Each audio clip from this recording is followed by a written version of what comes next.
maioria das casas modernas começa a falhar quando a temperatura cai abaixo de zero. Tubulações congelam, paredes suam, o ar fica seco e hostil e o aquecimento precisa funcionar de forma quase contínua apenas para manter a sobrevivência básica. Agora, contraste isso com um fato pouco divulgado. Durante séculos, em regiões da Escandinávia, onde o inverno chegava facilmente a menos 30 graus, famílias inteiras dormiam, comiam e criavam seus filhos em cabanas de madeira sem aquecimento central, sem eletricidade e sem tecnologia moderna. E ainda assim, essas casas se mantinham estáveis, habitáveis e surpreendentemente quentes. Hoje, somos levados a acreditar que o frio extremo é um inimigo impossível de vencer sem sistemas caros, consumo constante de energia e soluções industriais complexas. Quando uma casa moderna falha no inverno, a explicação padrão é sempre a mesma. O clima é severo demais, a natureza é implacável e não há muito o que fazer além de investir mais, consumir mais e depender mais do sistema. O congelamento vira algo normalizado, quase esperado. Ninguém questiona o modelo, apenas aceita. Mas existe um detalhe histórico incômodo que raramente aparece nos debates sobre arquitetura, sustentabilidade ou eficiência térmica. Esse mesmo frio extremo não era um problema estrutural para os povos escandinavos medievais, não era tratado como uma anomalia, não era um inimigo a ser combatido com força bruta, era apenas uma condição natural do ambiente, integrada à forma de construir, viver e pensar. Enquanto hoje levantamos casas rápidas, padronizadas e dependentes de aquecimento constante, aquelas comunidades erguiam cabanas projetadas para cooperar com o frio, não lutar contra ele. E isso muda tudo, porque quando se observa essas construções antigas com atenção, fica evidente que o problema não é o clima moderno, o problema é a forma moderna de construir. As casas atuais são concebidas para velocidade, custo reduzido e aparência. Materiais finos, paredes ocas, isolamento químico padronizado e soluções universais que ignoram o ambiente local. O resultado é um espaço que perde calor rapidamente, exige compensação artificial constante e entra em colapso no momento em que essa compensação falha. O frio não entra de repente, ele sempre esteve ali. A casa moderna simplesmente não sabe lidar com ele. Já as cabanas escandinavas eram pensadas como sistemas térmicos vivos. Nada ali era acidental.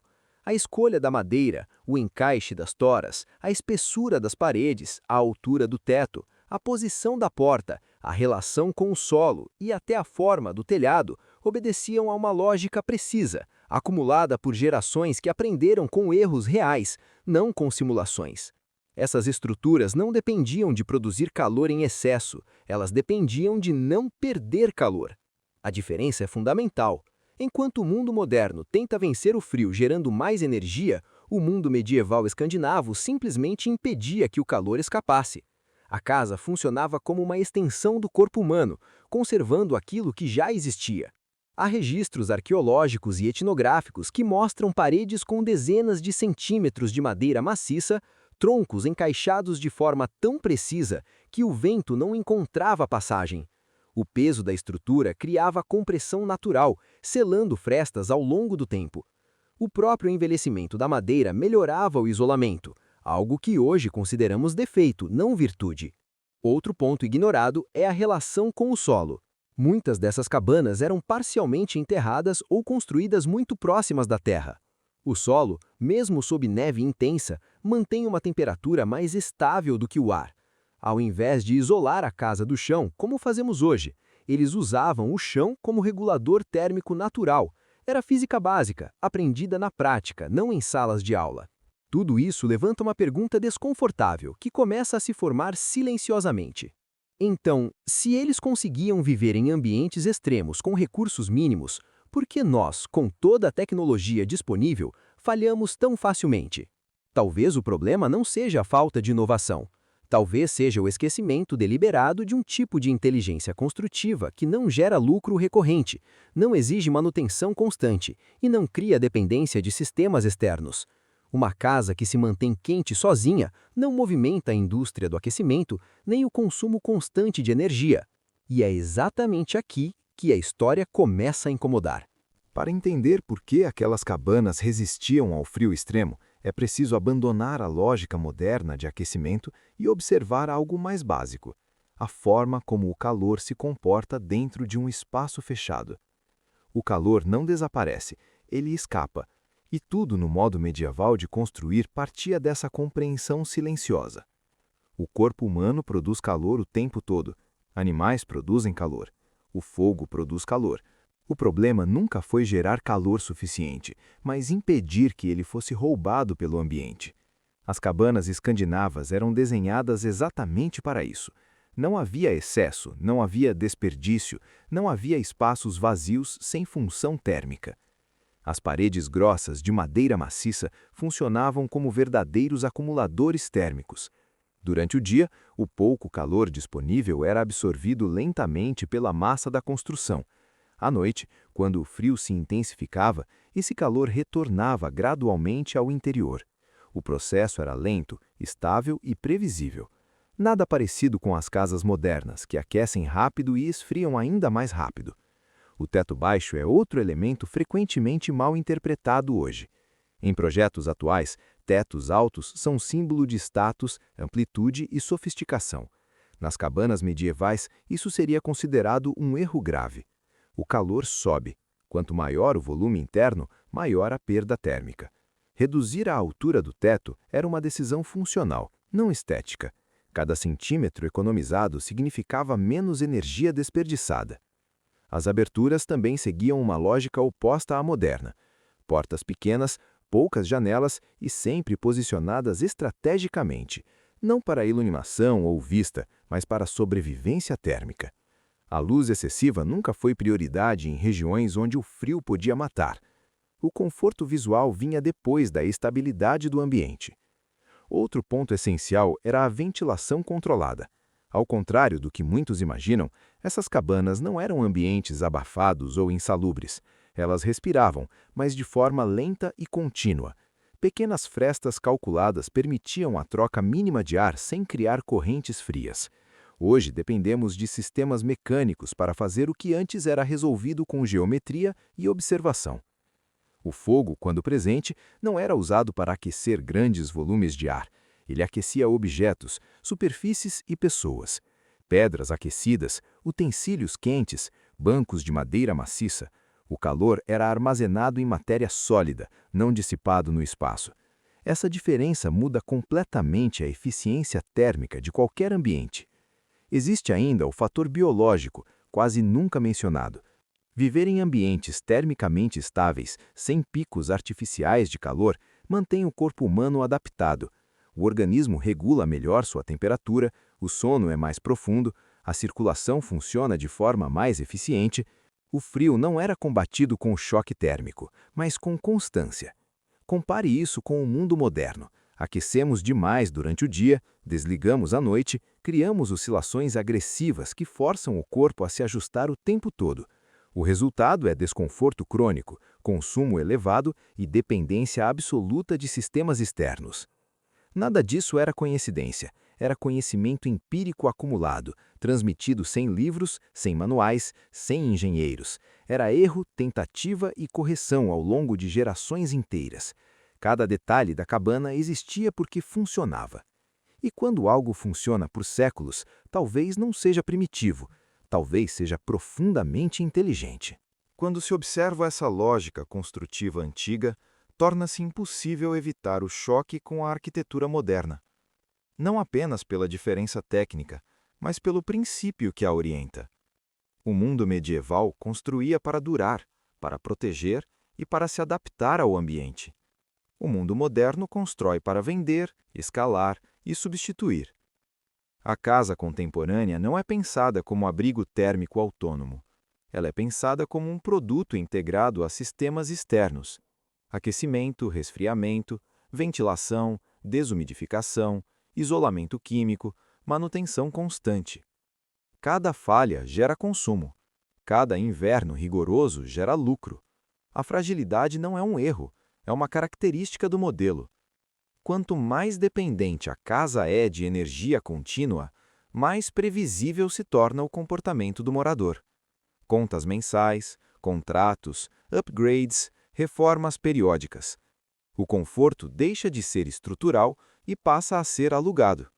Isso cria um ciclo silencioso de dependência que raramente é questionado. A industrialização da construção civil acelerou processos, reduziu custos iniciais e padronizou soluções. Mas esse ganho aparente esconde uma perda profunda.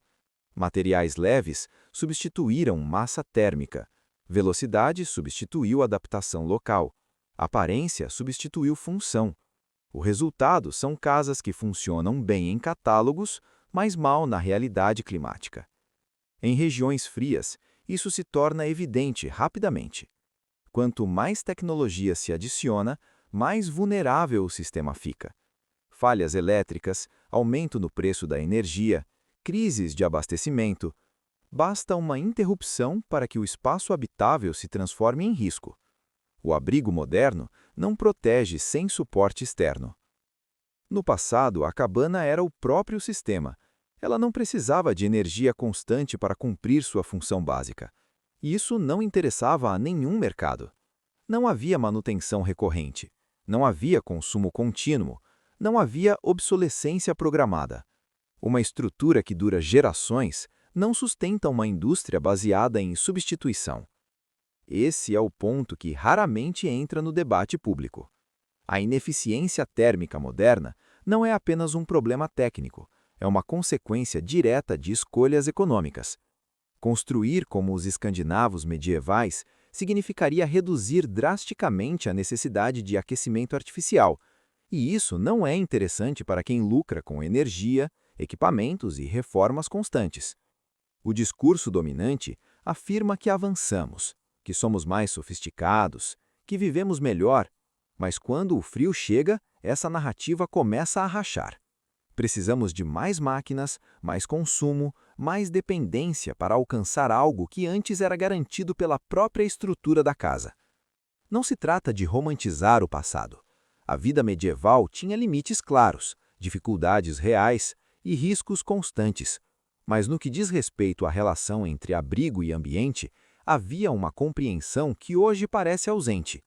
Eles não tentavam dominar o clima, eles se alinhavam a ele. A arquitetura moderna se afastou dessa lógica. Ela impõe formas universais a ambientes específicos. Ignora vento, umidade, latitude, solo e temperatura em nome da padronização. O resultado é um conflito permanente entre o espaço construído e o mundo real. E todo conflito exige energia para ser mantido. Energia que custa dinheiro, recursos e estabilidade. Quando o sistema falha, o morador percebe tarde demais que sua casa não foi feita para protegê-lo, mas para funcionar enquanto tudo ao redor colabora. Essa é a contradição central. Não perdemos a capacidade de construir bem. Nós a abandonamos conscientemente. E fizemos isso porque a antiga inteligência construtiva não se encaixa em um modelo que precisa de consumo contínuo para sobreviver. O frio apenas revela essa escolha. Quando se observa o conjunto completo dessas escolhas antigas, a conclusão deixa de ser técnica e passa a ser filosófica. As cabanas escandinavas não eram apenas estruturas eficientes. Elas eram manifestações físicas de uma visão de mundo. Uma visão que entendia limites, respeitava o ambiente e aceitava que a sobrevivência dependia mais de adaptação do que de controle. O mundo moderno inverteu essa lógica. Tentamos impor conforto instantâneo a qualquer custo, em qualquer lugar, ignorando as consequências acumulativas dessa escolha.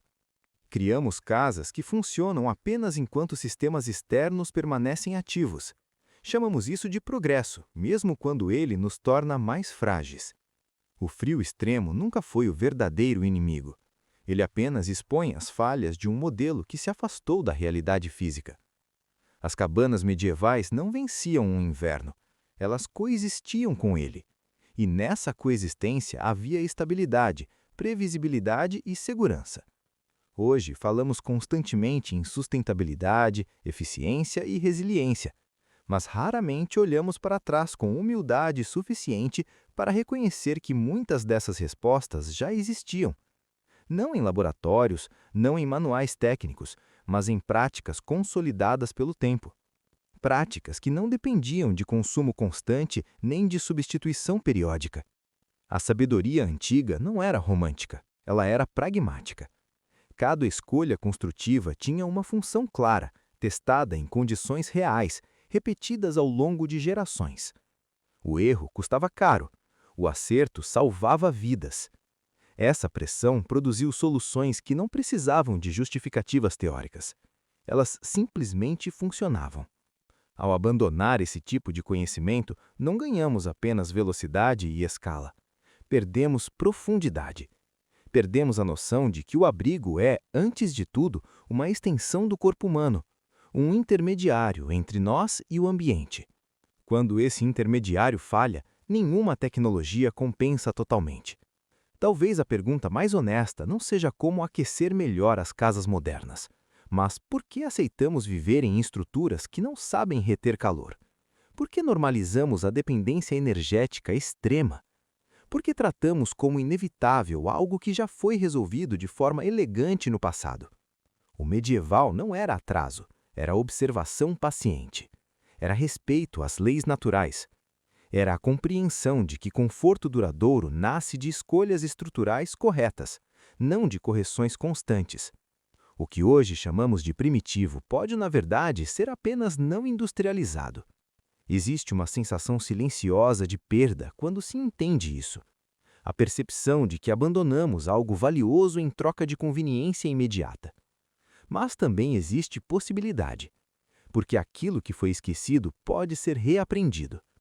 Não como cópia literal do passado, mas como recuperação de princípios fundamentais.